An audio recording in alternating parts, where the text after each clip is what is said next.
Live है class.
चलिए, जय हिंद।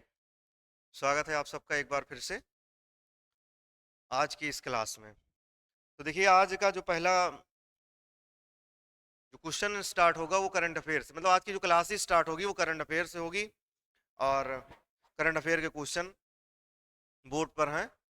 और शुरू करते हैं आज के इस करंट अफेयर के क्वेश्चन को। ठीक है, चलिए देखिए, पहले क्वेश्चन की तरफ चलेंगे आज के इस करंट अफेयर के। तो ये मोटिवेशनल कोट्स है कि उम्र क्या थका नहीं सकती और ठोकरे गिरा नहीं सकती, अगर जिद हो जीतने की तो हार भी क्या कर सकती है, हरा नहीं सकती। तो इस मोटिवेशनल कोट के साथ आगे बढ़ेंगे और आज के इस सेशन की तरफ चलेंगे। देखिए, 23 अक्टूबर 2025, करंट अफेयर और हिंदी दोनों। पहला क्वेश्चन है, हिंदुस्तान शिपयार्ड को हाल ही में कौन सा दर्जा दिया गया है। मतलब यहाँ ऑप्शन दिया गया है और उसमें बताया गया कि हिंदुस्तान शिपयार्ड शिपयार्ड को हाल ही में कौन सा दर्जा दिया गया। तो चार ऑप्शन दिए गए हैं, महारत्न, नवरत्न, मिनी रत्न और सूक्ष्म रत्न। तो शिपयार्ड को कौन सा दर्जा दिया गया है ये आपको जानना है। शिपयार्ड क्या होते हैं, हिंदुस्तान शिपयार्ड, किन लोगों को पता है कि शिपयार्ड किसे कहते हैं, बताइए। कोई जानता है? शिप मतलब क्या होता है? जहाज। कैसे जहाज? नमस्ते। पानी वाले, नमस्ते। पानी वाले जहाज। और यार्ड का मतलब जहां उनको उनके रख रखाव होते हैं, इनका विनिर्माण किया जाता हो, ठीक है ना, उन्हें क्या कहा जाता है, शिपयार्ड। तो कह रहा है कि शिपयार्ड में कौन सा दर्जा दिया गया। तो आप देख रहे हैं उसे कैसा दर्जा दिया गया है, मिनी रत्न का दर्जा दिया गया है। कैसा दर्जा दिया गया है, मिनी रत्न का दर्जा दिया गया है। किसे? हिंदुस्तान शिपयार्ड को। ऐसी सुविधा, शिपयार्ड क्या है, एक ऐसी सुविधा है जहां जहाजों का निर्माण, मरम्मत और रखरखाव होता है। समझ रहे हैं? नोट कर लेंगे क्या, शिपयार्ड क्या होता है, ऐसी जगह या ऐसी सुविधा जहां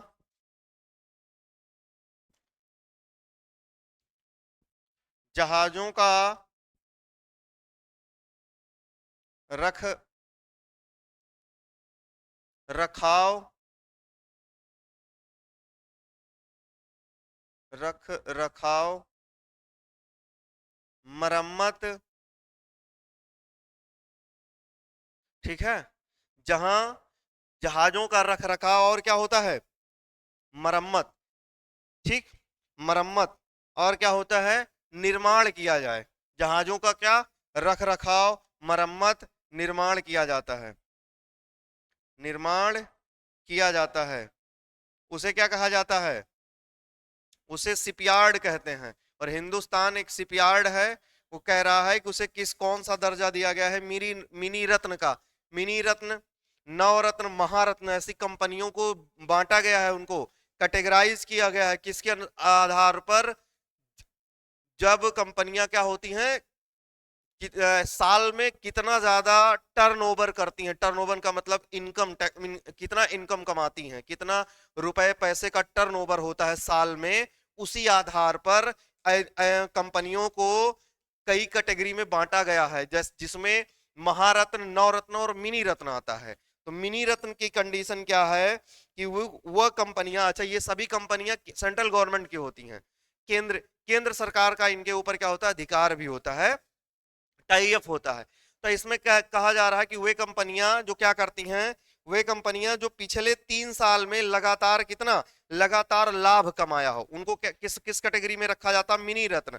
मिनी रत्न की कंडीशन क्या है कि वह कंपनी जो लगातार कितने साल, 3 साल, 3 साल क्या कमाया हो, लाभ कमाया हो, लाभ कमाया हो। पहली कंडीशन यही है कि ऐसी कंपनियों को क्या किया जाएगा, जो वह कंपनी जो लगातार 3 साल तक क्या कमाई हो, लाभ कमाई हो, मतलब वो कभी भी किस में ना गई हो, घाटे में ना गई हो, हानि ना हुआ हो। और क्या हो, 3 साल में जो लाभ कमाया हो, और 3 साल में क्या हुआ, 30 करोड़ रुपए का टर्नओवर हुआ हो। कितने का, 30 करोड़ का। मतलब पिछले 3 वर्षों में किसी एक वर्ष में, पिछले 3 वर्षों में, पिछले 3 वर्षों में किसी एक वर्ष में, पिछले 3 वर्षों में किसी एक वर्ष में क्या हुआ हो, किसी एक वर्ष में इनका कर, कर का मतलब क्या होता है, टैक्स, पूर्व लाभ, पूर्व लाभ कम से कम 30 करोड़, 30 करोड़ रहा है या रहा हो, ऐसी कंपनियों को हम लोग क्या कहते हैं, मिनी रत्न की इन्हें क्या दिया जाता है, मिनी रत्न का दर्जा। मतलब पिछले 3 वर्ष में किसी एक वर्ष में इनका जो टैक्स है पूर्व के लाभ में कम से कम कितना रहा हो, 30 करोड़, 30 करोड़ का लाभ रहा होगा, कर पूर्व लाभ से कम कितना, 30 करोड़ रहा होगा, और लगातार 3 साल तक क्या हो, लाभ कमाई हो, ऐसी कंपनियों को मिनी रत्न का दर्जा दिया जाता है। बात समझ में आया।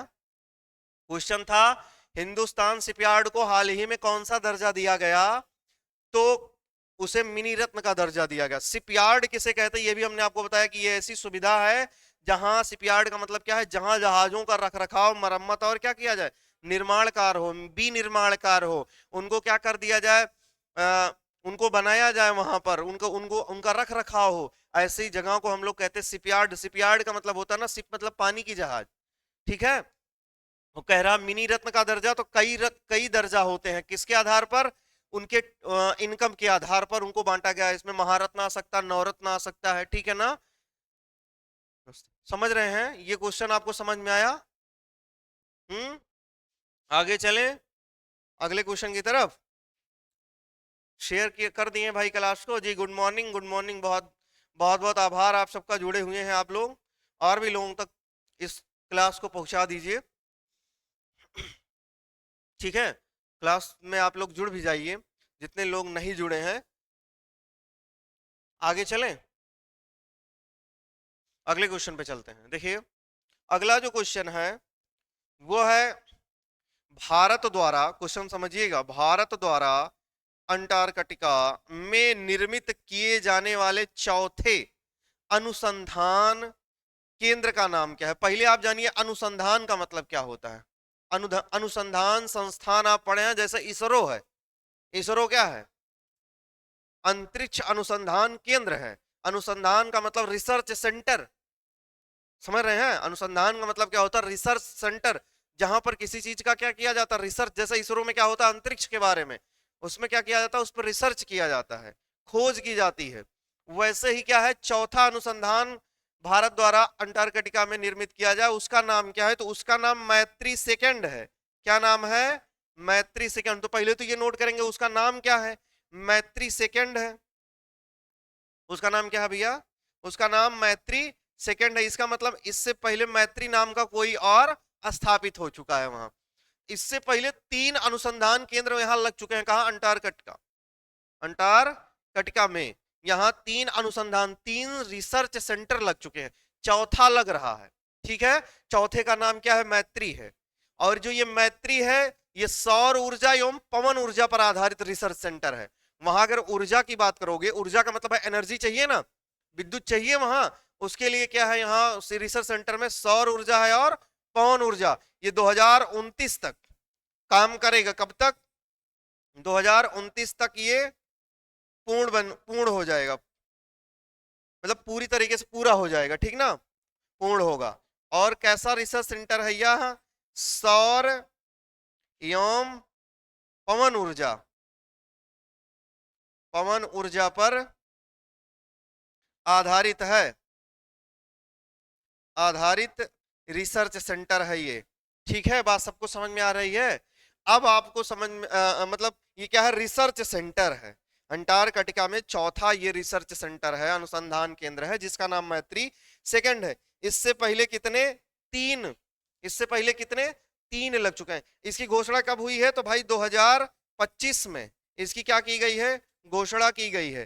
कंप्लीट कब हो रहा है ये? 2029 तक। ठीक है, इससे पहले 3 कौन कौन से लगे हैं? तो पहला वाला है, नोट कर लिए हैं आप लोग, नोट करते रहिए जी। पहला जो अनुसंधान केंद्र है उसका नाम है दक्षिण गंगोत्री। पहले का नाम क्या है? दक्षिण गंगोत्री। यह एक रिसर्च सेंटर है जो कब स्थापित हुआ है? 1983 में।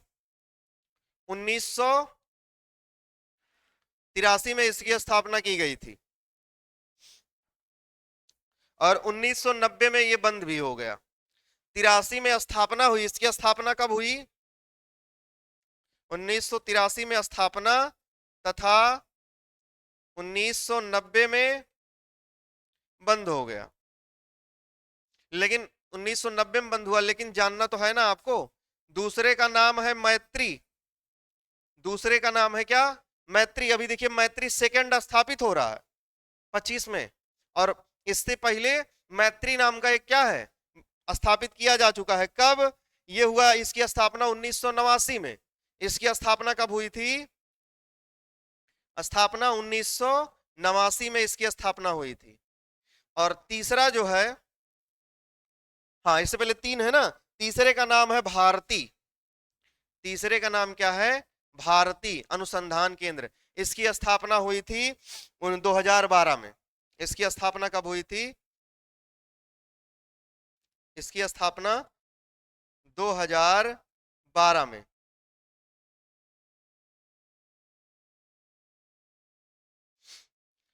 ठीक है, सबको समझ में आ रही बात? तो भारत द्वारा अंटार्कटिका में निर्मित किए जाने वाले चौथे अनुसंधान केंद्र का नाम क्या है? मैत्री सेकंड। क्यों पड़ा? क्योंकि मैत्री यहां एक बार 1989 में क्या हो चुका है? स्थापित हो चुका है। तीन जो है अनुसंधान केंद्र यहां स्थापित हो चुके हैं, जिनका नाम यहां हमने लिख दिया। ठीक है, और ये क्या है? चौथा निर्मित हो रहा। अनुसंधान केंद्र का मतलब ही क्या होता है हम आपको बताएं, रिसर्च सेंटर है ये, जैसे इसरो है।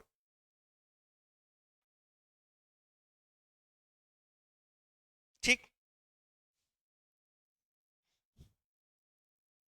2029 में क्या तक क्या होगा? ये चालू हो जाएगा।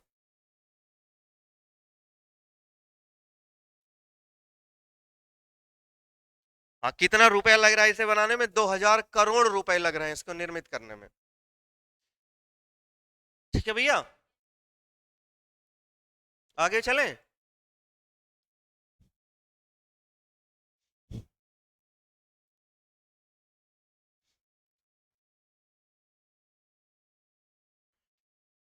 अगले क्वेश्चन पे चलेंगे। अगला क्वेश्चन देखिए। अगला जो क्वेश्चन है, प्रत्येक वर्ष किस तारीख को क्या मनाया जाता है? पुलिस स्मृति दिवस के रूप में मनाया जाता है। प्रत्येक वर्ष, हर साल। नोट करते हुए चलिए, नहीं तो आप क्या होते हैं, आप पीछे रह जाते हैं, फिर आप नोट करते हैं। ठीक है, बोर्ड पे देखिए क्वेश्चन लिखा हुआ है कि प्रत्येक वर्ष किस तारीख को पुलिस स्मृति दिवस के रूप में मनाया जाता है? पुलिस स्मृति दिवस, स्मृति का मतलब क्या होता है? याद ना जी।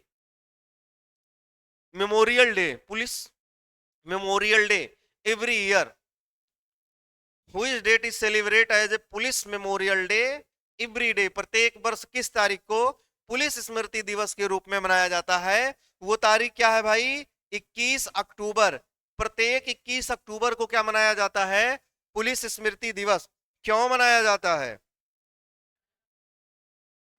इस दिन क्या किया जाता है?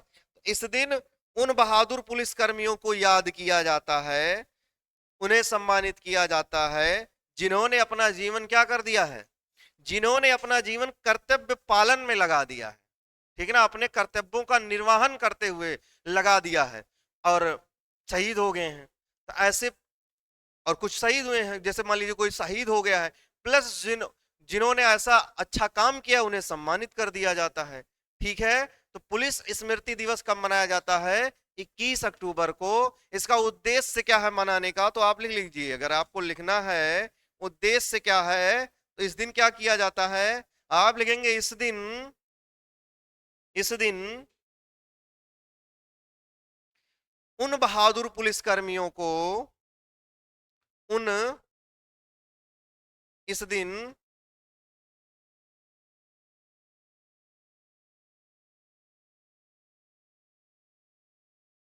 बहादुर पुलिसकर्मियों को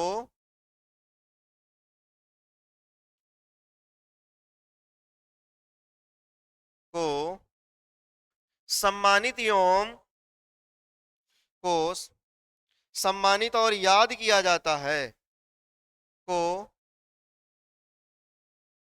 सम्मानित एवं याद किया जाता है जिन्होंने अपने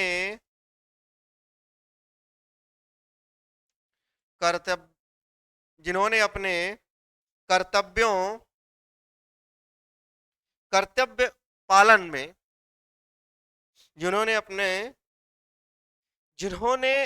जीवन लिखेंगे भाई, अपने जीवन, जिन्होंने अपने जीवन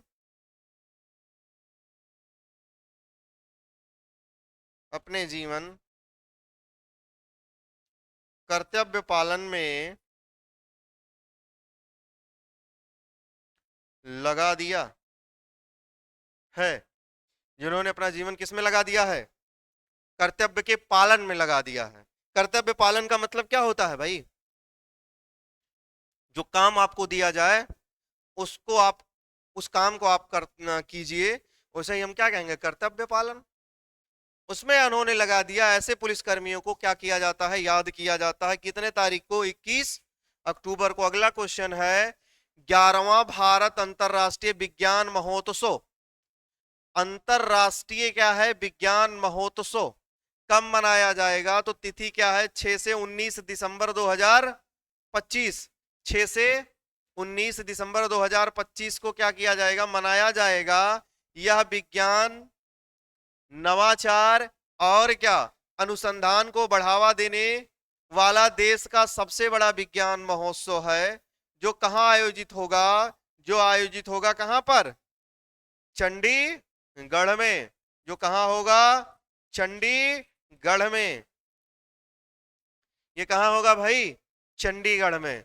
तो अंतरराष्ट्रीय विज्ञान महोत्सव का आयोजन 6 से 9 दिसंबर 2025 को होगा। ये कहां होगा, चंडीगढ़ में होगा।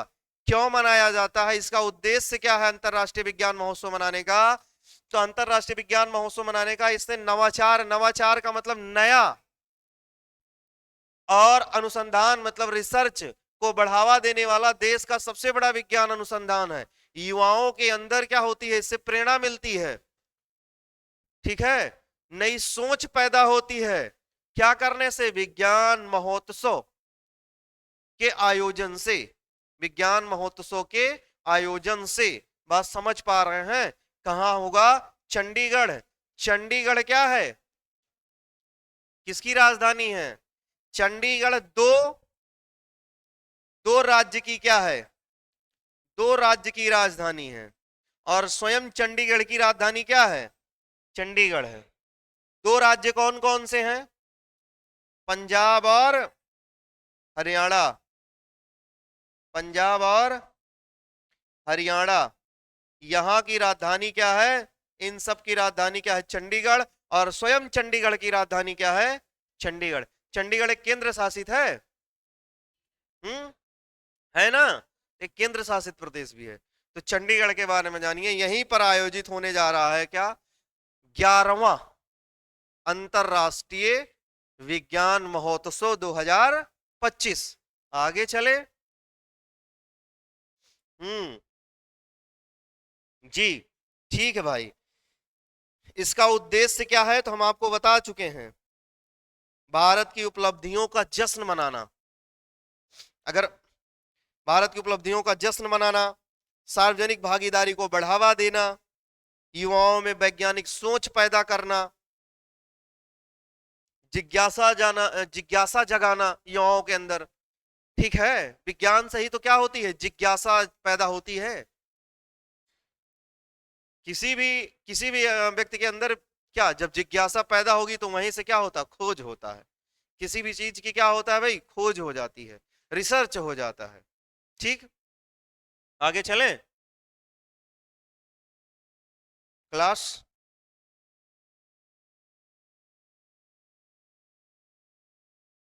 हम्म। चल रहे हैं ना, समझ में आ रही बात, बहुत बढ़िया। अगला क्वेश्चन देखिए और अंतिम प्रश्न है, ये है खेलो इंडिया यूनिवर्सिटी गेम 2025। यहां देखिए यूनिवर्सिटी लिखा गया है, क्या लिखा गया है, यूनिवर्सिटी गेम 2025 का आयोजन कहां होगा। कौन सा संस्करण है, देखिए 5वां संस्करण का मतलब चौथी बार खेला जा रहा है भाई, कितनी बार, 5वीं बार हो रहा, कहां हो रहा है, कहां पर, राजस्थान में। राजस्थान में होने जा रहा है यूनिवर्सिटी गेम, खेलो इंडिया यूनिवर्सिटी गेम। इसका उद्देश्य क्या है,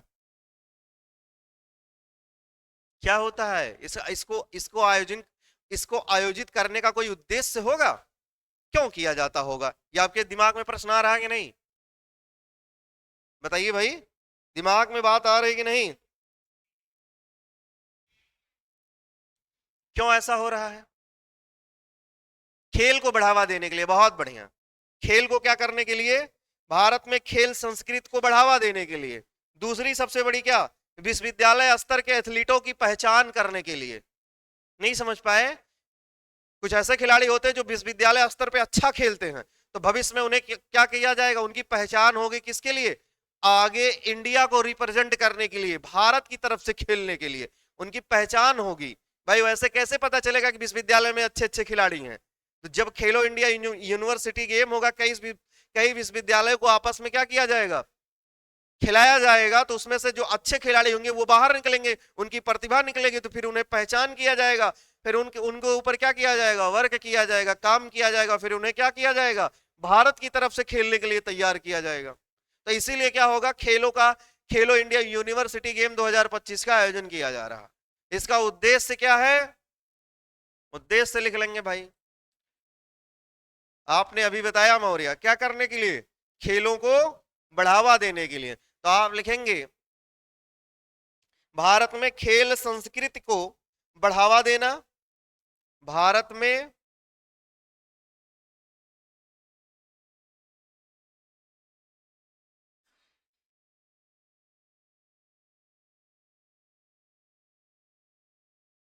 बढ़ावा देना। दूसरी क्या बात है, विश्वविद्यालय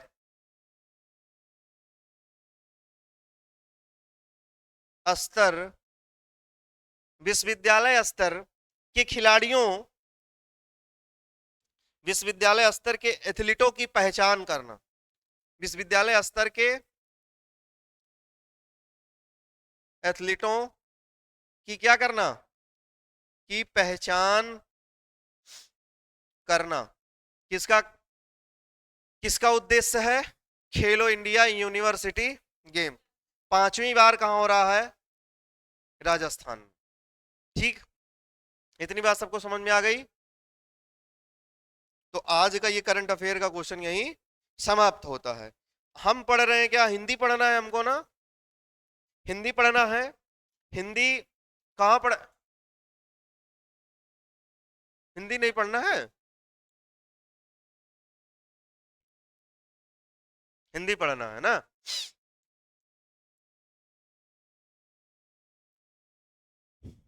हिंदी पढ़ना है भाई, हिंदी में क्या पढ़ना है, व्यंजन संधि। संधि पढ़ रहे हो ना, और इस संधि में क्या पढ़ रहे हो आप?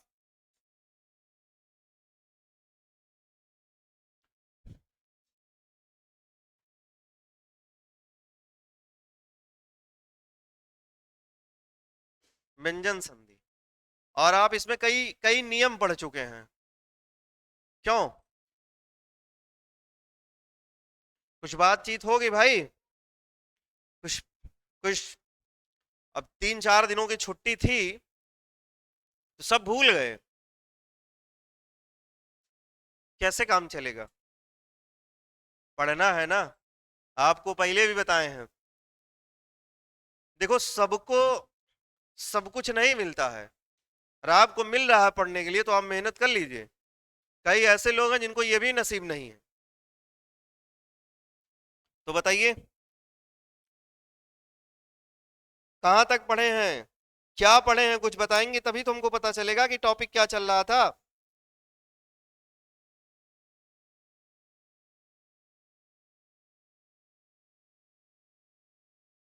तो क्या हो जाता है? बीच में क्या जुड़ जाता है? द्वित्व हो जाता है। बहुत बढ़िया। द्वित्व का मतलब क्या होता है? द्वित्व का मतलब दो हो जाना। हाँ हाँ, एक आधा और दूसरा क्या? पूरा। यही ना? मतलब कहीं से कोई चीज मिस्टेक ना होने पाए। बहुत बढ़िया। चलिए, अच्छा एक क्वेश्चन तब तक आप हमको बताइए।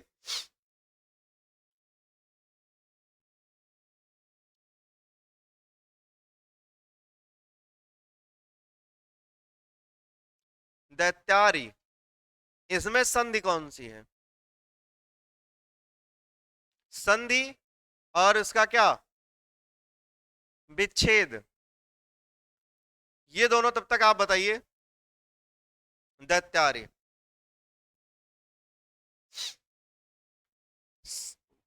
सही लिखा है शब्द?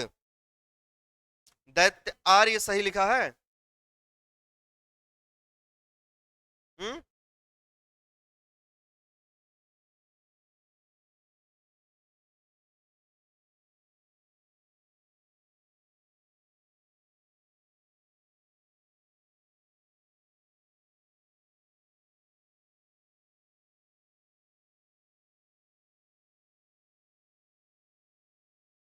दैत्य प्लस क्या? अरि। अरि अरि मतलब क्या होता है? दुश्मन। तो संधि हमको बताना है। यण संधि। बहुत बढ़िया।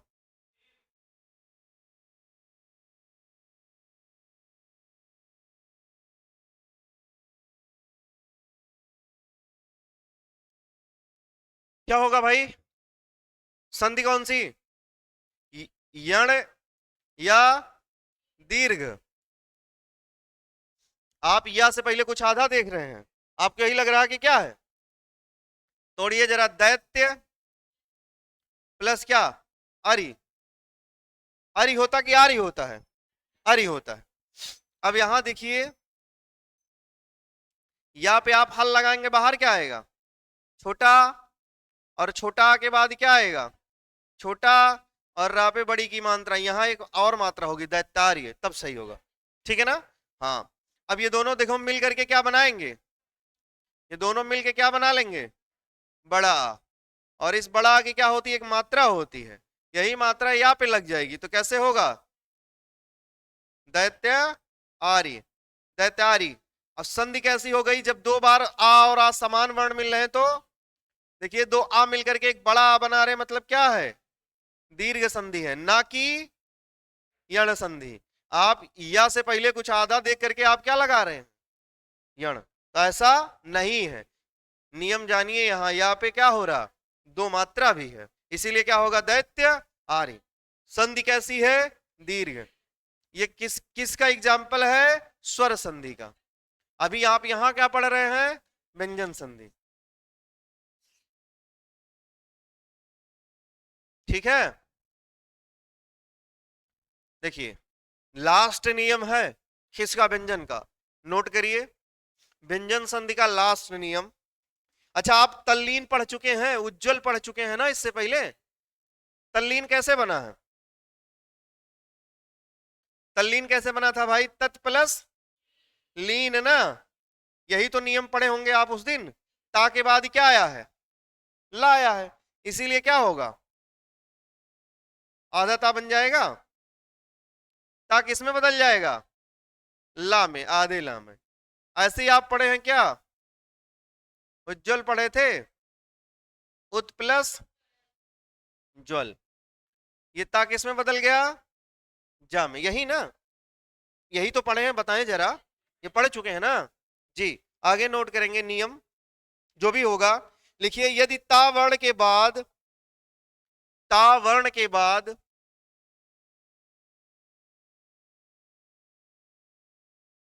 ता वर्ण के बाद क्या आए? लिखेंगे छा वर्ण आए, छा, ये ता वर्ण के बाद ये वाला छा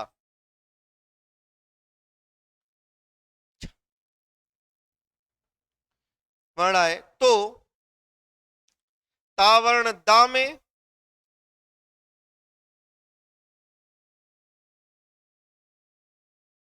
ता वर्ण दा में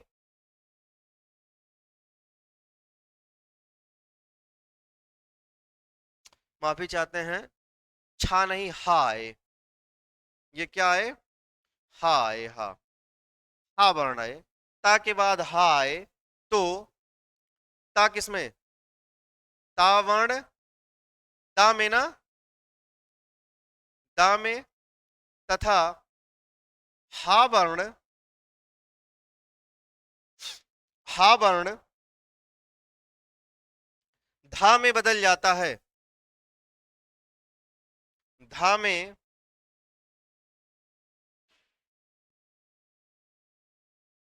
बदल जाता है। किस में बदल जाता है? धा में बदल जाता है।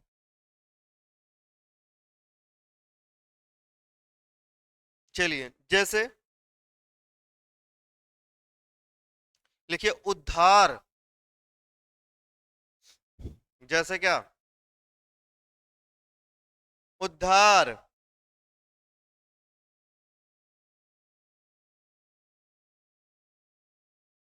ऐसे लिखा जाएगा ना, उद्धार। कैसे बदलेगा आप ये? आप कहेंगे क्या? उत प्लस हार में, उत प्लस हार में, ता के बाद क्या आया है? हा, ता किस में बदल गया? हा, अब आधा है तो ये आधा है भाई। ता किस में बदलता है? दा में ना, ये आधा। और क्या है? हा किस में बदलेगा? धा में ना, धा में। तो अब ये इन सबको मिला करके लिख दिया जाएगा, यही नियम सबसे कठिन है इसका। कैसे लिखा जाएगा?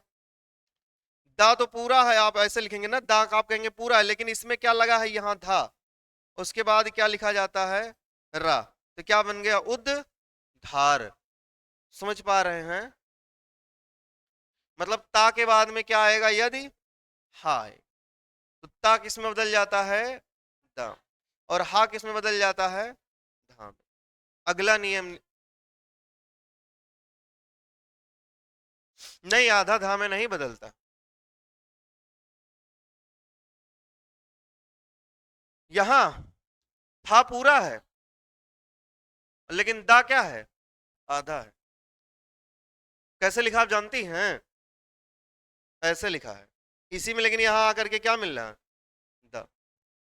आगे लिखेंगे, अगला, अगला नियम लिखिए, ओ सॉरी, एग्जाम्पल, पद्धति लिखिए, पद्धति। यही लिखेंगे ना, पद्धति।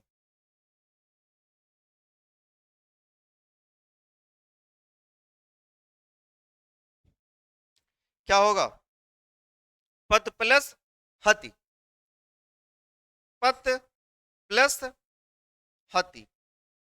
यहाँ ता के बाद क्या आया है? हा, ये किस में बदल गया फिर? दा में। और ये हा किस में बदल गया? धा में। फिर इन्हीं दोनों को क्या कर लिया गया है? लिख दिया गया है। समझ पा रहे? नहीं समझ पा रहे? बढ़िया। कैसे तोड़ते आप तोड़ते ऐसे ना, पद प्लस धति में, यही ना, ऐसे टूटता। अरे कोई बात नहीं, ऐसा समझिए, पद प्लस धति में ऐसे टूटता, पद्धति, यही लिखा, पद प्लस धति, पद्धति, यही ना, ऐसे ही तो टूटता। अब आप देखिए ये दा किस में बदलेगा, पद का कोई, अब देखिए यहां जो है उसके अनुसार बन रहा है, वास्तव में होना तो यही चाहिए था, लेकिन दा किस में बदल रहा है, ता में, पत प्लस क्या, धा किस में बदल रहा है, हति। हाँ, अब ये क्यों, क्योंकि इससे पहले नियम पढ़े हो कि ता के बाद यदि हा आएगा तो क्या बदलेगा, ता के बाद यदि हा आएगा तो ये किस में बदल जाता है, ता के बाद तो ये बदलता है दा में, और हा किस में बदल जाता है, धा में। तो यही वास्तव में तो होना यही चाहिए, लेकिन जब तोड़ेंगे तो पद प्लस हति में, ये नियम उल्टा पढ़ रहे हैं। समझ पा रहे हैं कि नहीं, ऐसा पढ़ रहे कि पद पद प्लस हति क्यों बना है, ये टूटा है पद प्लस हति में, तब बना पद प्लस धति। समझ रहे हैं? ता के बाद यदि हा आएगा तो ता बदलता है दा में और हा बदलता है धा में। यही नियम व्यंजन का सबसे कठिन नियम बनता है, जो थोड़ा सा समझ में नहीं आता है। आगे लिखेंगे उद्धरण। उद्धरण,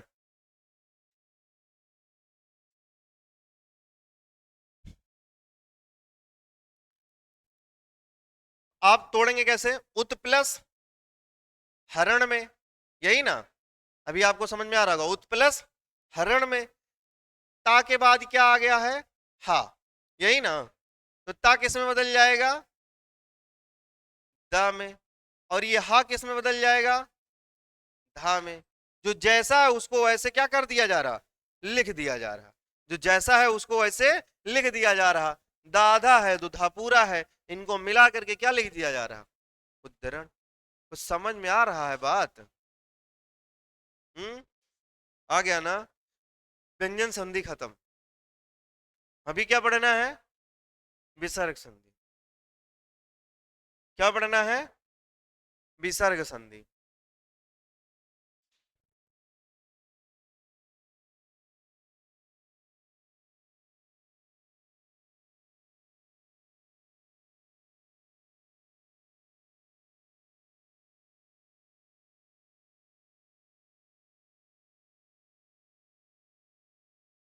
विसर्ग संधि, और इस विसर्ग संधि में क्या पढ़ना है आपको, हाँ, कंडीशन, नियम, कैसे बनता है विसर्ग संधि, विसर्ग संधि बनने के क्या नियम, सबसे पहले यही जानिए कि कैसे बनेगा विसर्ग संधि, कब बनेगा, जब क्या हो, विसर्ग हो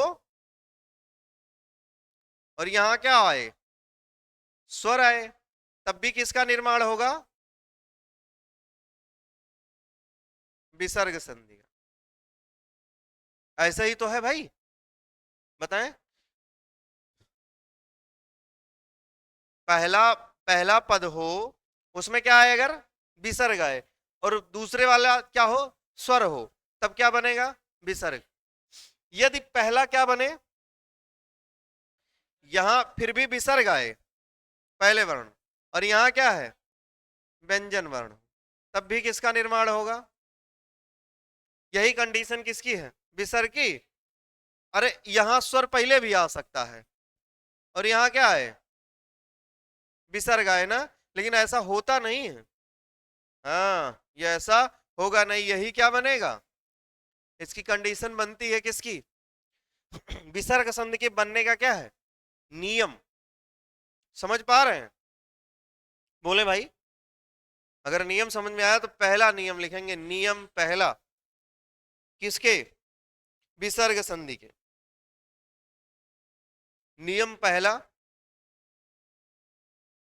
लिखेंगे, आप लिखिए विसर्ग का, ऐसे लिख लीजिए हमारे साथ, विसर्ग का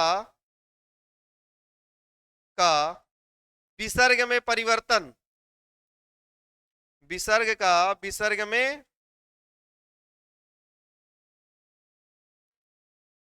कैसे होता है देखिए,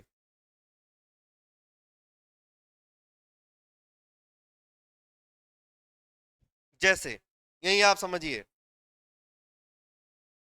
जैसे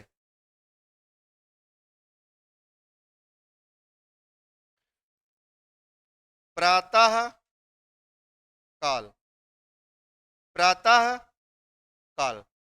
कैसे बनेगा ये, कैसे टूटेगा? टूटेगा ये प्रातः प्लस काल में। अब ये विसर्ग जो है, यही विसर्ग किस में बदल गया है? विसर्ग में। यही पहला नियम है। विसर्ग किस में बदल रहा है? विसर्ग में। मतलब यही विसर्ग से टूट जा रहा, प्रातः प्लस काल। समझ पा रहे हैं? पहला नियम यही है। क्या है भाई? पुनः, ऐसे लिखा होगा, आगमन।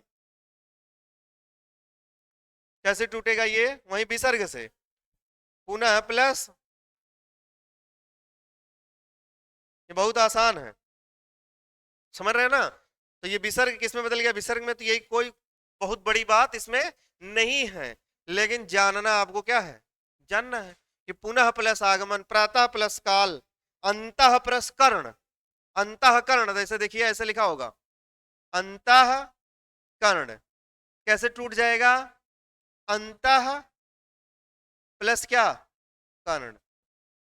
क्या बन गया?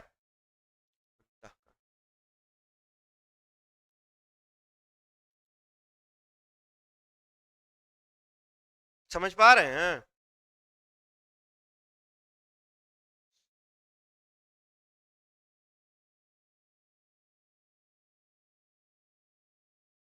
केवल 6 लोग जुड़े हुए हैं, बड़ी शर्म की बात है। चलिए आगे चलें, अगले क्वेश्चन, अगले नियम पर ना। ये समझ में आया सबको? बहुत आसान है ये। क्या है? बहुत ही आसान है। लिखेंगे दूसरा नियम 2, दूसरा वाला पॉइंट, रेफ का विसर्ग में परिवर्तन। रेफ रा का विसर्ग में परिवर्तन। नहीं समझ पाए? यही यही बता रहे हैं, देखिए।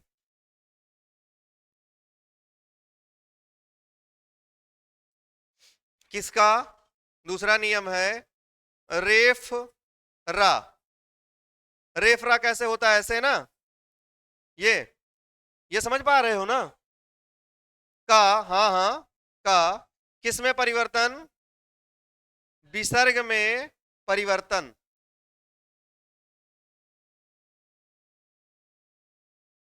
रेफ का विसर्ग में परिवर्तन। अब इसको लिखवा नहीं रहे कि जहां रेफ कर रहा आएगा तो किस में बदल जाता है? विसर्ग में बदल जाता है। जैसे नियम ऐसे समझिए, जैसे लिखा होगा निर्धन। जैसे क्या लिखा होगा? निर्धन। जैसे क्या होगा भैया?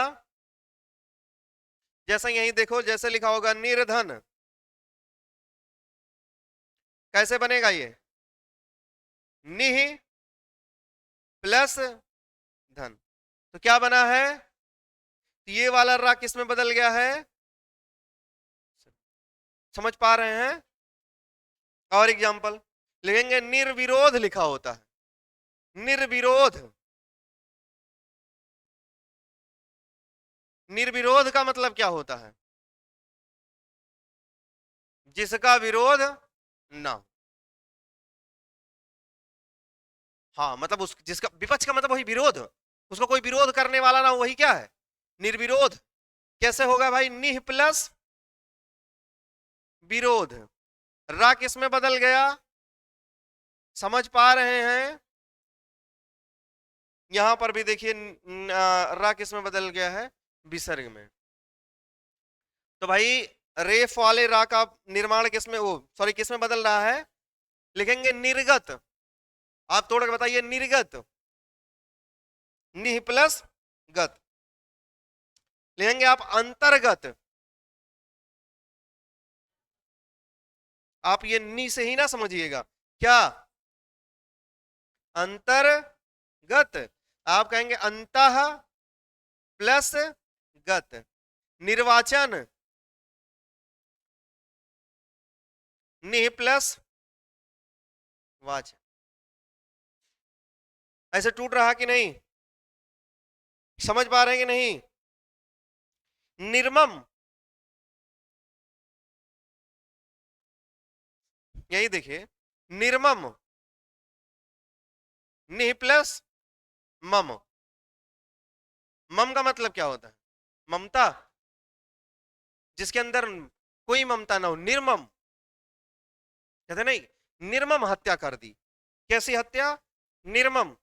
निर्मम का मतलब ही होता है क्या? जिसके अंदर कोई ममता ही ना हो। जब उसको मारते, मारने वाला कहाँ, कोई जो हत्या करता है उसके अंदर कोई ममता होती है? मार पाएगा तब। अगर उसके अंदर ममता होती होती तो वो मार पाता? ये नियम सबको समझ में आया? तीसरा पॉइंट, तीसरा पॉइंट पढ़िए, लिखिए। आधा दंत सा हम लिख दे रहे हैं। कैसा? ये दंत सा देखिए, ये ऐसा है, हल लगा है तो मतलब क्या है? अथवा हम कैसे लिख सकते हैं? ऐसे। हाँ।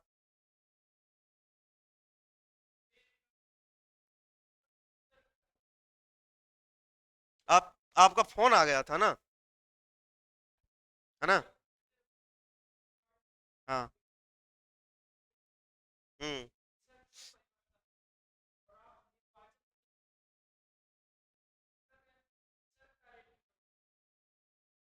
क्या बताएं आपको?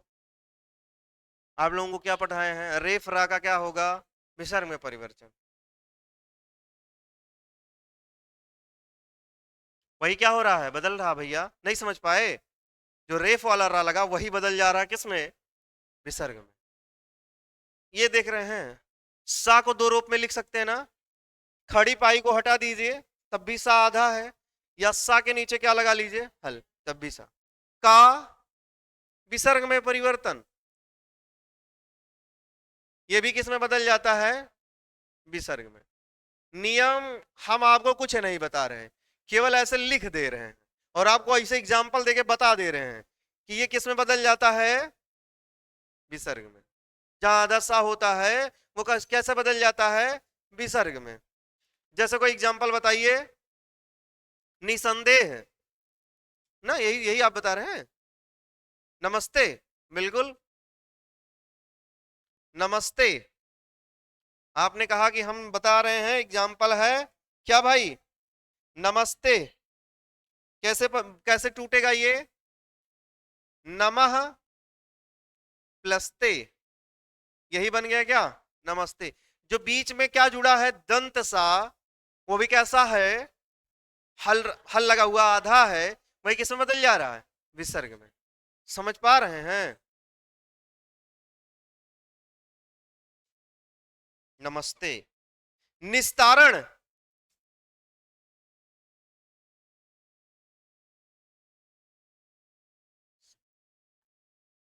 निस्तारण ना, निह प्लस तारण। निस्तेज,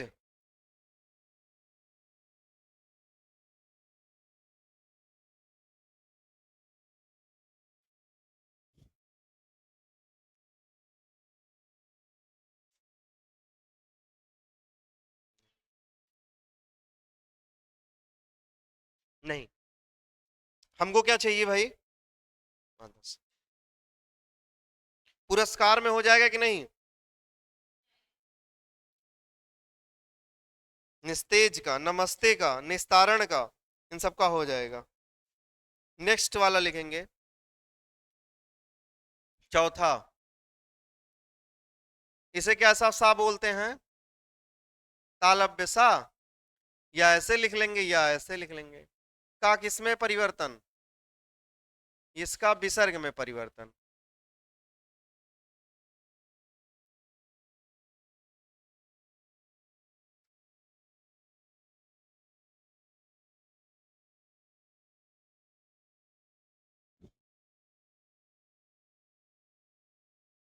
जैसे क्या बनेगा? जहां आधा सा है, कौन सा? तालव्य सा। ठीक है, लिखेंगे निश्चय। क्या आएगा? निश्चय। नि प्लस जी। हम्म। लिखिए निश्चल। ज्यादातर ना से ही मिलेगा, निश्चल। हाँ, हरिश्चंद्र, हरीश, हरिह प्लस चंद लिखेंगे क्या, निश्चल।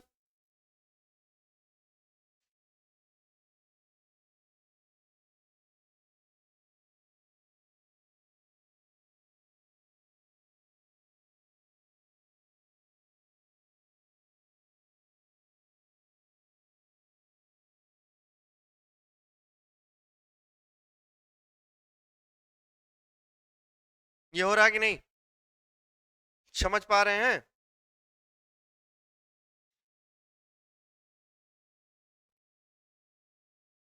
लिखिए दुशासन, क्या लिखेंगे, दुशासन, दुशासन, दुह प्लस शासन। जो आधा तालब्य सा है वो किस में बदल गया, विसर्ग में।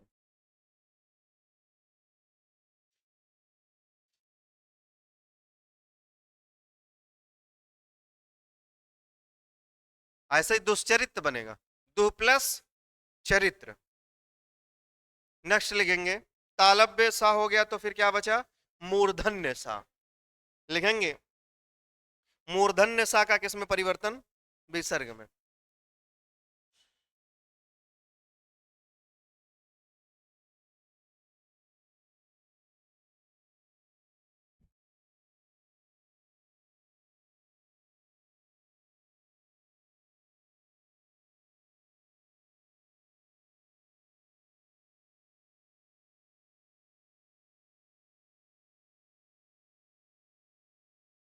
कैसे बनेगा, मूर्धन्य सा का विसर्ग में परिवर्तन कैसे बनेगा, आप देखेंगे क्या लिखा होता है, हाँ दुष्कर्म लिखा होता है, दुष्कर्म ना। कैसे टूटेगा, हाँ क्या हुआ, अच्छा हो, ठीक ठीक, या षष्ठी से विसर्ग, दुह प्लस कर्म। और कैसे बनेगा, दुष्कर्म, निष्कर्ष कैसे बनेगा, निह प्लस कर्ष। और क्या बन सकता है, हम्म, जिसमें क्या है, षष्ठी सा हो और कैसा, आधा, निष्फल लिखेंगे, निष्कपट,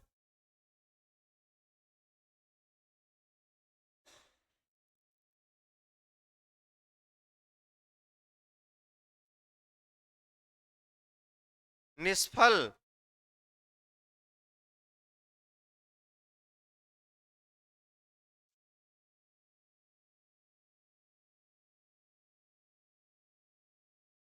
क्या कह रहे हैं, आविष्कार,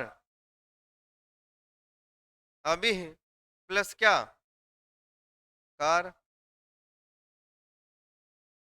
जहां पर क्या हो ऐसे मिलेंगे, ये किस में बदल जाता है, विसर्ग में। ये सब किस में बदल जा रहे हैं, विसर्ग में। ये किस में बदल जाता है, विसर्ग में। कितने नियम पढ़े अभी तक, पांच, पांच पढ़े हैं ना, क्या क्या पढ़े हैं, पांचों को एक साथ लिखिए, पांचों को एक साथ देखिए। आपने पढ़ा है, आपने पढ़ा है विसर्ग, आपने पढ़ा है, आपने पढ़ा है रेफ वाला रा, आपने पढ़ा है दंत सा, आपने पढ़ा है तालब्य सा,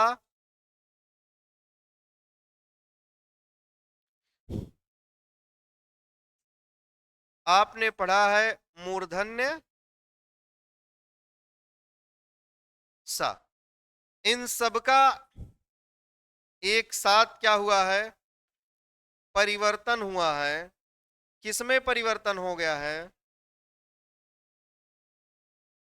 विसर्ग में। यही पढ़े हो, यही तो पढ़े हो क्या। विसर्ग था वो भी बदला विसर्ग में, रेफ वाला रहा था वो भी बदला किसमें, विसर्ग में।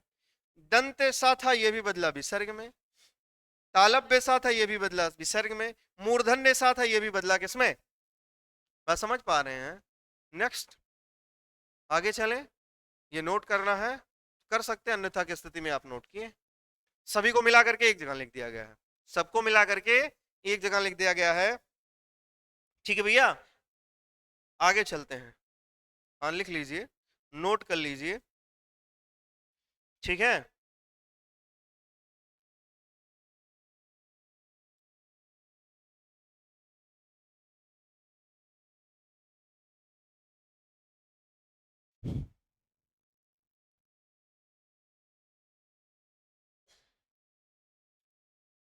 चले नेक्स्ट, अगला नियम।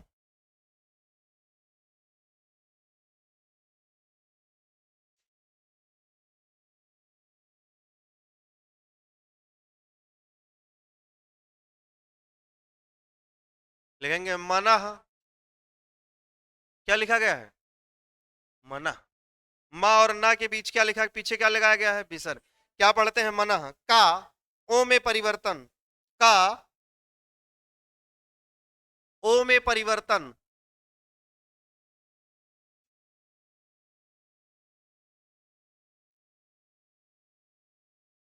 किसका, मन। जैसे क्या, मनो कामना, क्या बनेगा, इसको जब तोड़ेंगे तो मनः प्लस कामना। ध्यान दीजिए ये क्या है, माँ के बाद अगर विसर्ग आया है तो विसर्ग किस में बदल जाता है, मन। माँ और ना के बाद विसर्ग आया है तो विसर्ग किस में बदल जाता है, ओ में। ध्यान दीजिएगा, मन मनोकामना में क्या हुआ, मन प्लस कामना। आगे लिखेंगे अगला, मनोहर, क्या, मनोहर। अगर हम आपको सुनिए, अगर यहां अभी तो हम आपको बता रहे हैं, लेकिन एग्जाम में अगर आया मनोहर लिख करके, संधि सबसे पहले ऊपर, सबसे पहले ऑप्शन में लिखा है स्वर संधि, तो आप लगा देंगे स्वर संधि। कौन सी स्वर संधि है,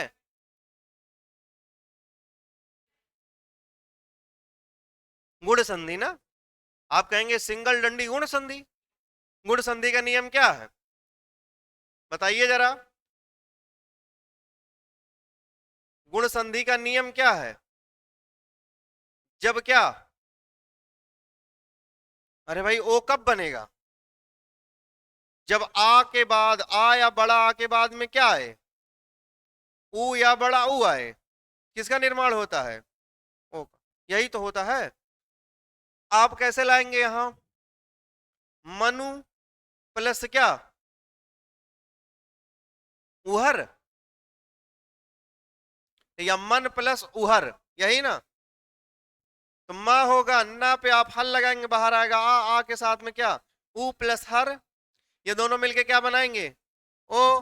ओ की मात्रा लग जाएगी किस पे, सिंगल डंडी किस पे लग जाएगी, ना पे। आप लिख लेंगे मनोहर, तब बनेगा। तो बताओ मन प्लस उहर का क्या अर्थ है, मन का तो अर्थ समझ में आ रहा, उहर का तो जबरदस्ती आप बनाएंगे। तो ध्यान देना, जब माँ और न वर्ण लिखा उसके बाद ओ की मात्रा लगी हो तो वो अधिकांशता किसके एग्जाम्पल होते हैं, विसर्ग के। किसके एग्जाम्पल होंगे,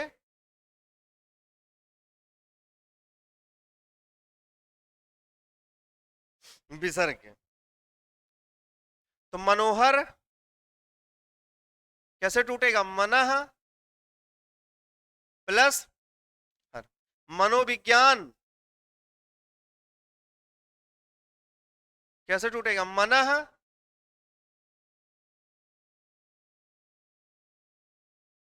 किसी का कहीं का, भाई किसी का भी कोई डाउट हो, मनोविज्ञान, मनोरथ, मनोचित,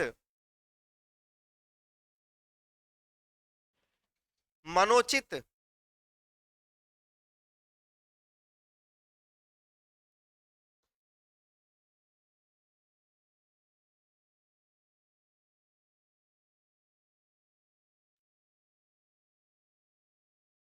मनोरथ, मनः प्लस रथ। समझ पा रहे हैं? मनोरथ, मनोचित, मनोहर, मनोकामना, ये सब आप कर चुके हैं। आगे चलें, लिखेंगे यशः का ओ में परिवर्तन। ऐसे लिखा होगा यशः का।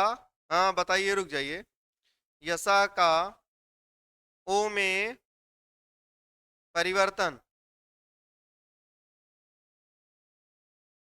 क्या कह रही हैं आप? मनोज है?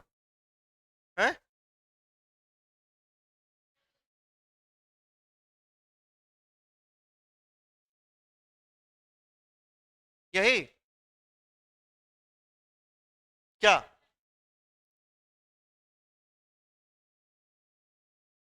चित, चित का मतलब ध्यान।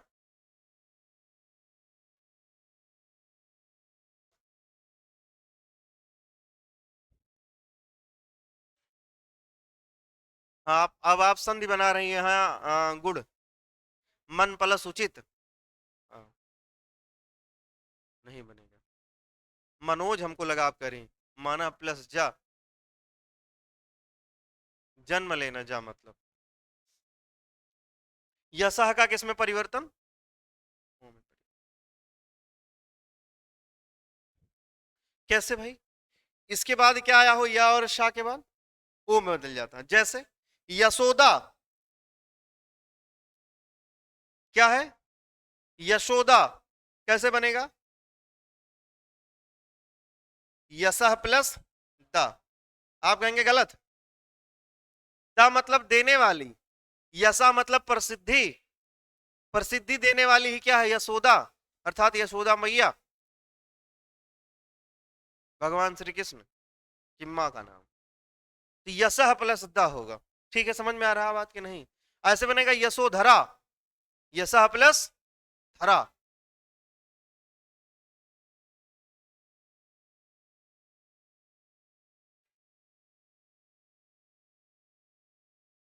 यशः प्लस धरा। नहीं समझ में आ रहा क्या ये? आप लोगों को समझ में नहीं आ रहा क्या? कुछ दूसरे हिसाब किताब से लग रहा होगा ना, कि मतलब ऐसा नहीं आप पढ़े होंगे। यशो बर्मन लिखिए, यशो बर्मन, यशो भूमि,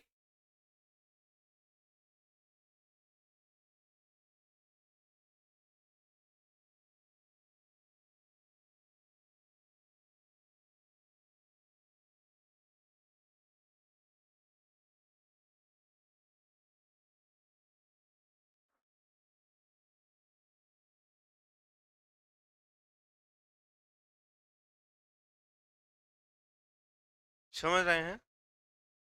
ऐसे बनेगा ये क्या? संधि।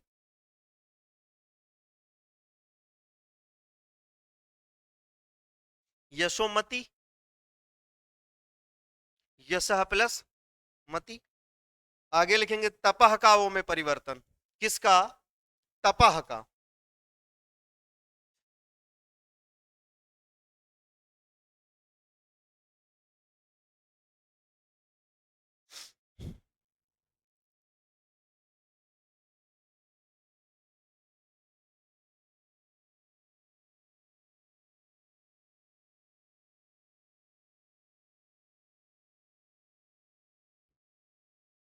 ता और पा के बाद क्या विसर्ग लगा हो तो किसमें बदल जाता है? ओ में।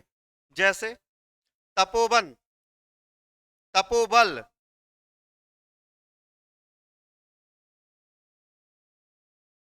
तपोबल, तपह प्लस बल। ये विसर्ग किस में बदल जाएगा? ओ में। क्या लिखा हो? तपोवन, तपह प्लस वन।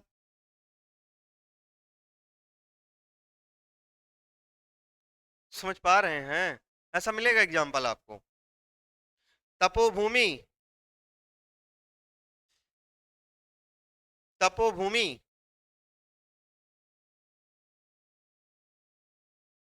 तपो भूमि, तपह प्लस क्या? भूमि।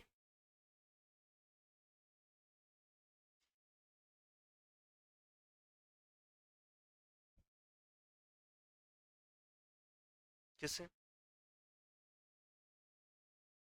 हाँ, यण से। लेकिन बनेगा नहीं, याद रखना ये।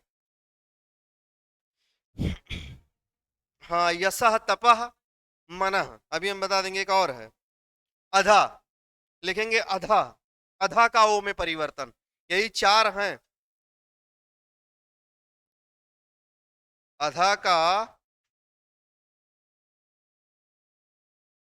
ओ में परिवर्तन।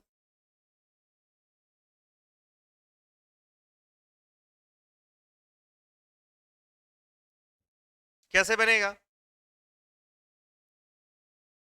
अधोगति।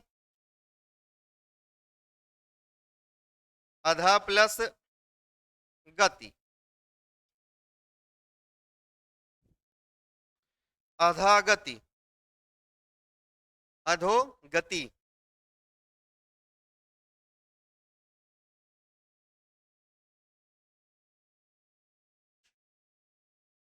लिखिए एक और, अधोपतन।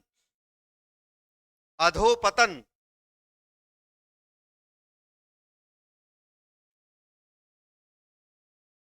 अधा प्लस क्या? पतन।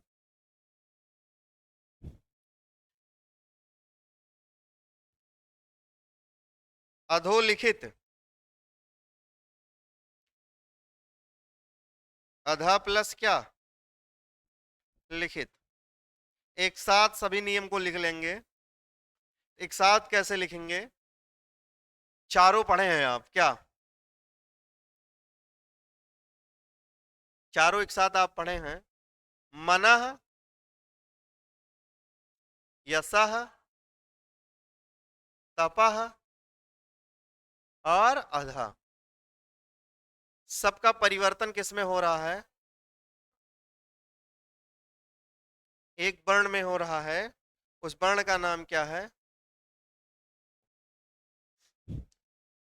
यही है। वहां आप क्या पढ़े थे? विसर्ग, रेफरा, दंत, मतलब तालव्य, दंत और मूर्धन्य। ये आधे आधे हैं। सब किस में बदल जाते हैं? विसर्ग में। या मनः, यशः, तपः और अधा, ये सब किस में बदल जाते हैं? ओ में बदल जाते हैं। समझ पा रहे हैं? जी सर।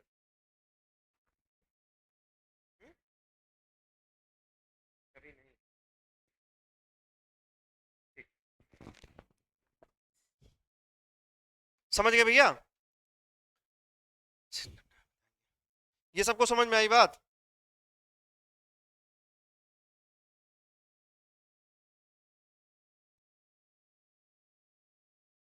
और संधि यही क्या हो जाती है? समाप्त। कुछ बचा होगा तो बता देंगे, अन्यथा की स्थिति में ये क्या है? कंप्लीट। 4 4 8 नियम इसमें भी पढ़ लिए आप। विसर्ग संधि कैसे बन रहा है आपको बताए थे। विसर्ग के बाद क्या आता है? चाहे स्वर आए चाहे क्या आए, व्यंजन है, बनेगा क्या? विसर्ग। तो आज के लिए बस इतना ही। ठीक। आज की क्लास को यही समाप्त करते हैं। तो आप मिलिए कल। कल होगा क्या? Practice set. ज्यादा से ज्यादा क्वेश्चन हो जाएंगे पूरे कंप्लीट, विसर्ग, स्वर और सबके। तो धन्यवाद आप सबका।